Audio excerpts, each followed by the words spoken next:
नमस्कार मंडळी, कशा आहात सगळे? तर चला आज आपण मस्त अशी मासवडी बघणार आहोत. तर चला, इथे मी कांदा चिरून घेतलेला आहे, खोबऱ्याचे तुकडे करून घेतलेले आहे आणि इथे काळा मसाला घेतलेला आहे. आपण खोबऱ्याचे तुकडे पण आपण तळून घेतलेले आहे, त्यामध्ये थोडीशी खसखस टाकून घेतलेली आहे. ते चांगलं हे होऊ देऊ, तळू देऊ आणि त्यामध्ये एक कांदा टाकून घेतलेला आहे बारीक चिरून, त्याला पण चांगलं तळू देऊया. हे बघा, छान थोडंसं लालसर झाला की त्यात थोडंसं लसूण टाकून घेऊया. लसूण पण चांगला तळू द्यायचा आहे आपल्याला. आणि हे काळं वाटण याच्यामध्ये टाकून घेऊया आपण थोडंसं. आता याला मस्त असं एकजीव करून घेऊया.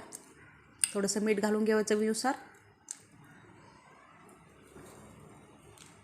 हे आमच्या सासूबाईची रेसिपी आहे. कोथिंबीर टाकून घेतलेली आहे थोडीशी. याला एकजीव करून घेऊया. हे बघा झालेलं आहे. थोडंसं पाणी टाकून घ्यायचं, कारण ते बुडाला लागू नये म्हणून.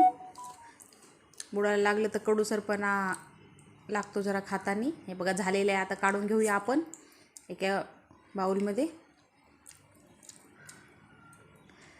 हे बघा काढून घेतलेलं आहे. आता आपण ह्याच कढईमध्ये बेसनाला पाणी ठेवलेलं आहे, त्यामध्ये लाल तिखट आणि थोडीशी हळद टाकून घेतली आहे. ती शूट करायची विसरली मी, सॉरी. इथं बेसन पीठ घेतलेलं आहे आपण आणि थोडंसं गव्हाचं पीठ घेतलेलं आहे. गव्हाचं पीठ का घेतलेलं आहे की चिकटपणा येण्यासाठी, कारण नुसत्या बेसन पिठाने त्या तुटतात वड्या, त्यामुळे थोडंसं गव्हाचं पीठ टाकलेलं आहे त्यामध्ये. आता हाटून घेतलेलं आहे. हे बघा घट्टसर असं हाटून घ्यायचं आहे आपल्याला. त्यात मीठ पण घातलं होतं थोडंसं. हे बघा 5 मिनटं याला आपण झाकून ठेवूया मंद आचेवर आणि वरनं थोडंसं पाणी टाकून घ्यायचं. पाणी का टाकायचं की हाताला ते चिटकलं नाही पाहिजे. आता एका ताटावर कपडा घेतलेला आहे, त्याला पाणी लावून घेतलेलं आहे आणि एक गोळा घेतलेला आहे बेसनाचा. त्याला छान असं एकजीव करून घेतलेलं आहे बघा.